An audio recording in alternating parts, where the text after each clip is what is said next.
Seekers, I'm Nick. I'm sure you guys are excited as I am for all the X570 stuff that's coming out, and also for Ryzen 3000, and that's dropping in like just under a week. Now, we were given the go ahead to share this video with you guys, but we're not allowed to show you any Ryzen 3000 stuff at all, so please don't ask about it in the comments. Last video you guys went kind of ham and asked about that stuff. We can only show you X570 since most of the boards were shown off at Computex anyways. With all that said, I'm extremely excited to show you guys another X570 board, and this time it's from ASRock. In this video, we're checking out the ASRock X570 Taichi that supports Ryzen 2000 and 3000 CPUs. Let's check it out.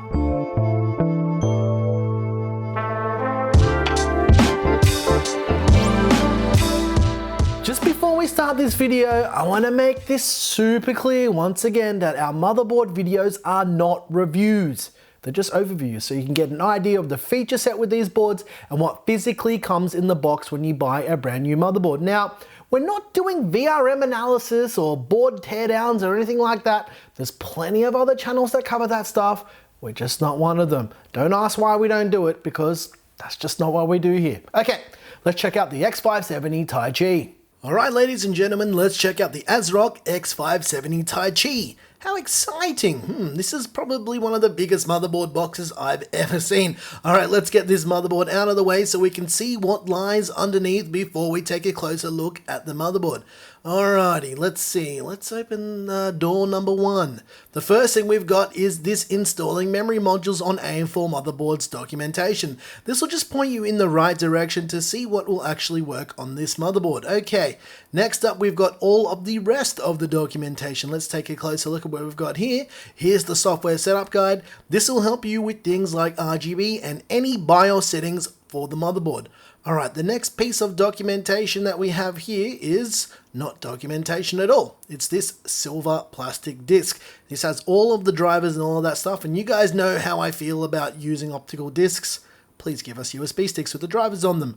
Alright, next thing we've got here is ASRock's little postcard. This is their trademark. Most of their new motherboards come with all of these postcards. I quite like it. It's very nice and old school. Okay, what else have we got here? We have the quick installation guide, and by the first look at this guide, it doesn't look very quick at all. It's actually the thickness of a paperback book. Seriously, look at this. Check this out, right? I flicked through it. It's in every single language. It's actually quite impressive. Okay, what else have we got going on in here? Alrighty, let's find out what's behind door number 2.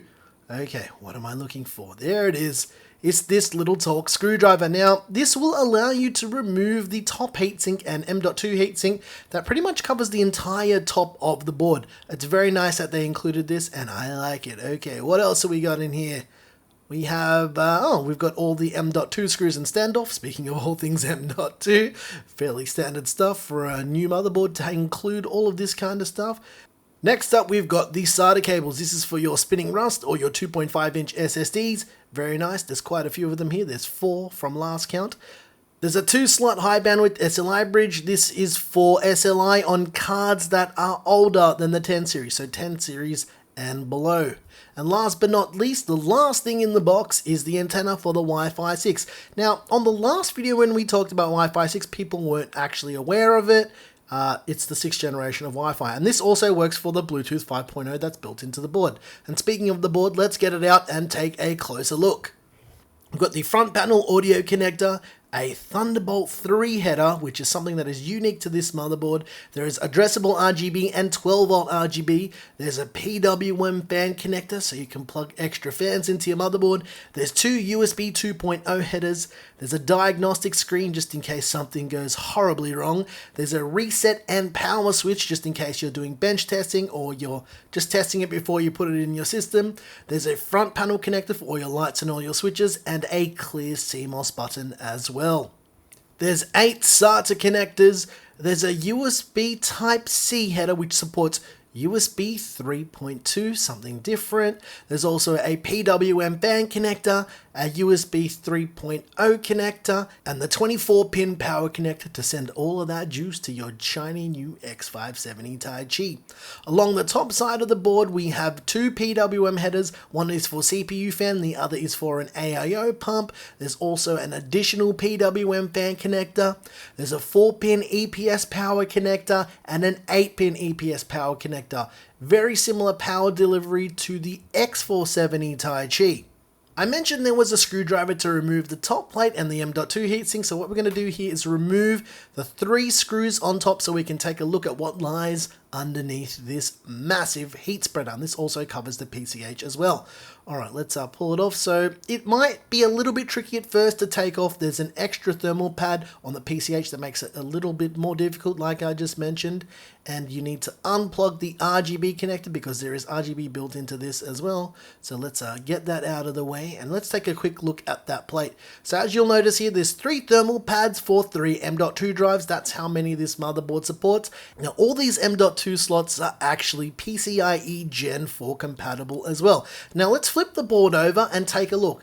This also has a heat dissipating backplate, and you'll notice along the bottom edge, and we're about to jump to a different shot, there's actually RGB along the length of the whole right hand side of the motherboard for all you people out there who love that extra RGB bling. Going back to PCIe Gen 4, let's take a look at all of the slots. There's a 16 times slot at the top, then there's a 1 time slot, there's a 16 times size slot which is wired for ×8, there's a single time slot, and a 16 size that is wired for 4 times PCIe Gen 4.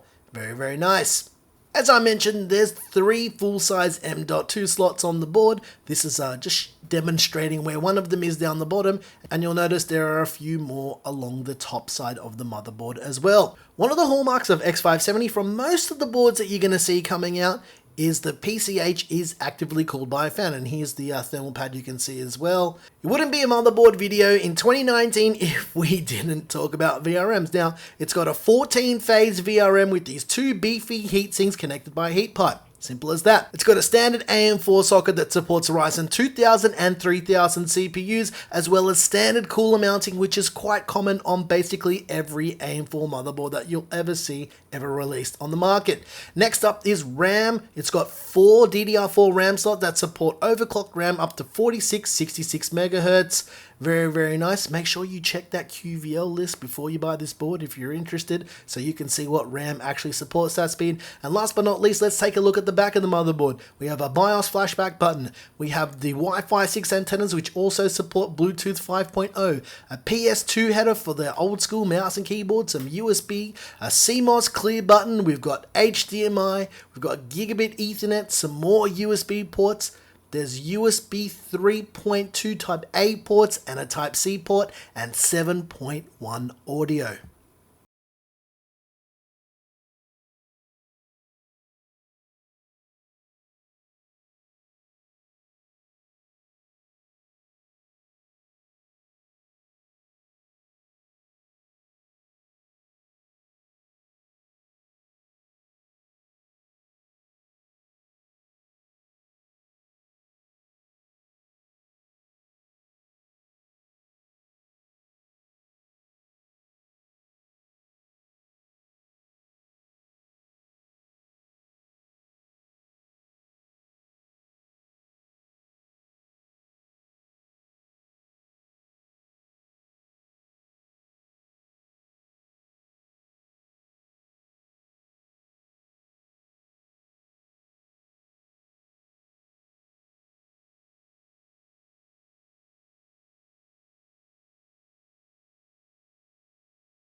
If you're interested in grabbing the ASRock X570 Taichi, unfortunately, we're not allowed to talk about pricing or release date at all. So once again, please don't waste your time asking that in the comments. For now, all I can share with you is this video and whatever you saw in this video.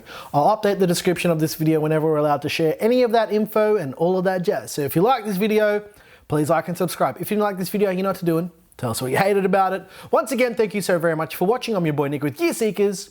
You peek, we seek. And yeah, just under a week till Ryzen 3000. I'm so excited, guys. I'll be honest with you. And I've had so much coffee today because yeah, I'm just excited about Ryzen 3000. But I can't say anything, so shh.